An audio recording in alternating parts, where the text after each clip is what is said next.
काम छात्र के ही पक्ष में दोनों कर रहे हैं, लेकिन दोनों अपनी अपनी राजनीति चमकाने में लगे हैं। कि राम किशोर का कहना है कि हम ये अपनी बात गांधी जी मूर्ति के पास ही कहें। गांधी मूर्ति के पास कहने के चलते नियमों का उल्लंघन करके वो गांधी मैदान में।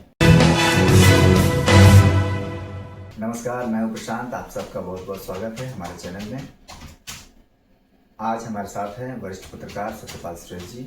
हम जानने का प्रयास करेंगे कि बीपीएससी परीक्षा को लेकर जो छात्र आंदोलित हैं, आक्रोशित हैं, उद्वेलित हैं और फिर इस पर राजनेता अपनी इस आंदोलन की आग पर रोटियां सेकना चाह रहे हैं। इससे पहले भी बिहार में कई परीक्षाओं में गड़बड़ी सामने आ चुकी है। एक निराशा का माहौल तो जरूर है छात्रों के बीच। एक फेयर प्रैक्टिस जो होता है, पारदर्शिता, उसका अभाव तो दिख रहा है। इन सब के बीच छात्र आंदोलनरत है, राजनेता अपनी फील्डिंग, अपनी कैनवासिंग कर रहे हैं। सर, बहुत बहुत स्वागत है। इस बातचीत में हम जानने का प्रयास कर रहे हैं कि बीपीएससी परीक्षा रद्द करने को लेकर उधर बीपीएससी अड़ी हुई है, कहना है किसी भी सूरत में रद्द नहीं करेंगे और 4 जनवरी को परीक्षा जो पुनर्परीक्षा होनी है उसकी भी घोषणा हो गई है। इस बीच पप्पू यादव और प्रशांत किशोर जैसे नेता अपनी राजनीति कर रहे हैं छात्रों के लिए। प्रशांत किशोर तो कल से यानी 2 जनवरी के शाम से गांधी मैदान में, पटना गांधी मैदान में आमरण अनशन पर भी बैठे हुए हैं। क्या पूरी तस्वीर को किस रूप में देखते हैं? ये पूरी तरह से राजनीति ही की जा रही है। प्रशांत किशोर को कहा गया कि आप राजनीति कर रहे हैं, तो हम पॉलिटिशियन हैं तो राजनीति करेंगे, ठीक है। और पप्पू यादव प्रशांत किशोर को नटवर लाल कह रहे हैं। प्रशांत किशोर गांधी मैदान में बैठे हैं और पप्पू यादव गर्दनी बाग में आंदोलन कर रहे हैं, ट्रेन रोक रहे हैं, गाड़ी रोक रहे हैं। खैर, परीक्षा जब क्वेश्चन आउट नहीं हुआ तो बीपीएससी या सरकार का कहना है कि तो परीक्षा रद्द करने का कोई औचित्य नहीं है। ठीक है। परीक्षा एक सेंटर पर गड़बड़ी हुई जी, मान लिया, मामूली गड़बड़ी के चलते छात्र आंदोलन कर दिए। अगर प्रतीक्षा की जाती तो प्रश्न पत्र उनको मिल हाँ, प्रश्न पत्र मिलने में देरी हो रही थी। थोड़ा उस पैकेट लीक का मामला नहीं है। लीक का मामला नहीं था। जो कुछ छात्र या अभ्यर्थी जो कहिए वो उनकी तैयारी कमजोर थी, तो उसमें वो मिर्च लगा के इसको इतना बड़ा अखेड़ा खड़ा कर दिया। और आंदोलन भी में भी वैसे ही छात्र, अब ये कल तय हो जाएगा, यानी 4 तारीख को जो कुछ बापू सब परीक्षा केंद्र की जो परीक्षा रद्द हुई है उसको दोबारा लिया जा रहा है, तय हो जाएगा कि ये आंदोलन कब तक चलेगा।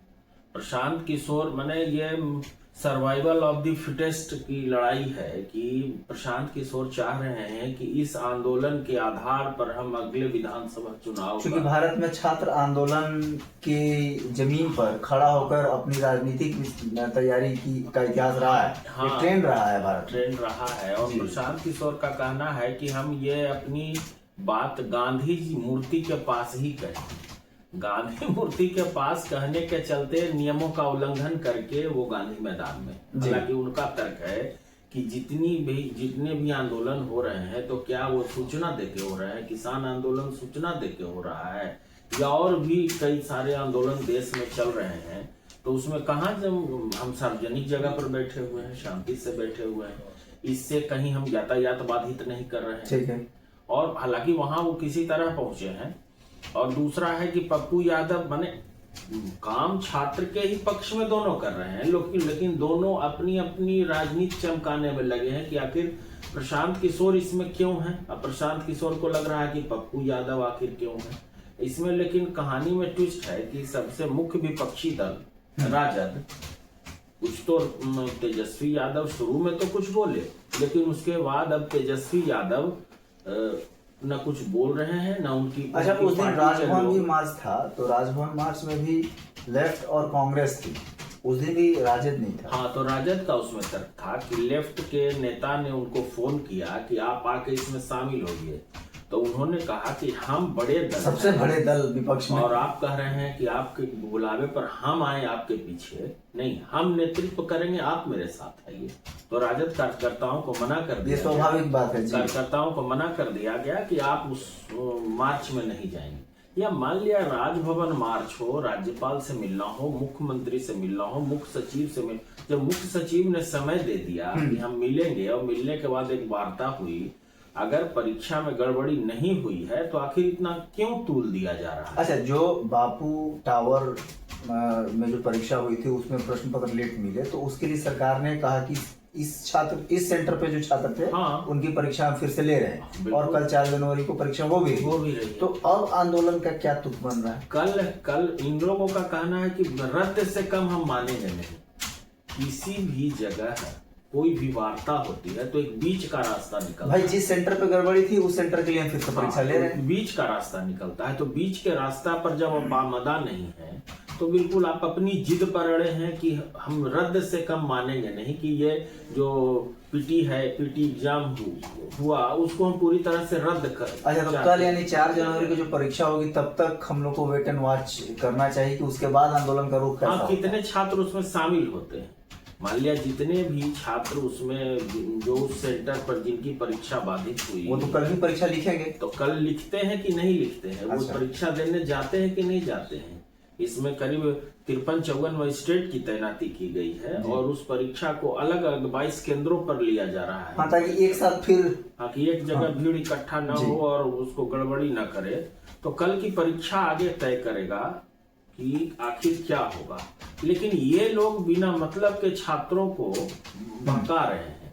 या प्रशांत किशोर को इस ढंग से नहीं करना चाहिए। अगर मान लिया कि आप छात्रों के प्रति आपकी सहानुभूति है। अच्छा, उस दिन भी जो लाठी चली थी, पानी छोड़े गए थे, हाँ। तो उस समय भी हुआ कि छात्रों का आक्रोश था। मैंने भी सुना छात्रों को कि अब नेता कहाँ है? जब छात्रों पर पानी छोड़ा जा रहा है, लाठियां चल रही है, तो नेता कहाँ गए? और मान लिया कि आप छात्रों को इस ढंग से रात भर ठंड में बैठाए हुए हैं, आपको तो छात्रों को समझाना चाहिए कि भाई आप इस ढंग से आंदोलन मत कीजिए, उसका दूसरा तरीका है। भाई वो तो रणनीतिकार हैं और एक बीच का रास्ता निकलना चाहिए। उसका बीच का रास्ता निकलना चाहिए कि आखिर कैसे इसका निदान होना चाहिए। कि इस ढंग से बिल्कुल मरने मारने पर आप आमदा हैं, मैंने ठंड में सबको बैठाए हुए हैं। अच्छा, तो इसे माना जाएगा कि छात्रों को बहकाया जा रहा है अपनी बिल्कुल। रोटी के लिए? ये पी मिल के ये बिल्कुल मैंने परेशान कर रहे हैं। प्रशांत पप्पू पटना को परेशान कर रहे हैं। हाँ, अच्छा, प्रशांत पप्पू मिलकर पटना को परेशान कर रहे हैं। हाँ, यहाँ की यातायात व्यवस्था को, यहाँ के जनजीवन को, पुलिस को,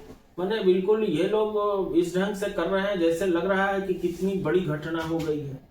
कोई ऐसी घटना नहीं है कि जिसको इस ढंग से तूल दिया जाए। क्योंकि सरकार तो रास्ता निकाल ही दी ना। जिस वार्ता के लिए सरकार मुख्य सचिव वार्ता के लिए तैयार समय दे चुके थे। तो इन लोगों का कहना है कि वीडियो फुटेज दीजिए। अरे वीडियो फुटेज वहां पर का जो भी फुटेज होगा वही तो मिलेगा। कहाँ हर समय वहाँ वीडियो लिया जा रहा है? संभव नहीं है जी।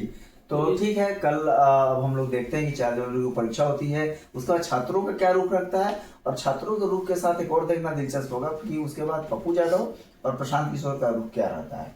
आज के इस वीडियो में इतना ही। अन्य सारे अपडेट्स और खबरें और उस पर विश्लेषण जानने के लिए जुड़े रहिए हमारे चैनल से।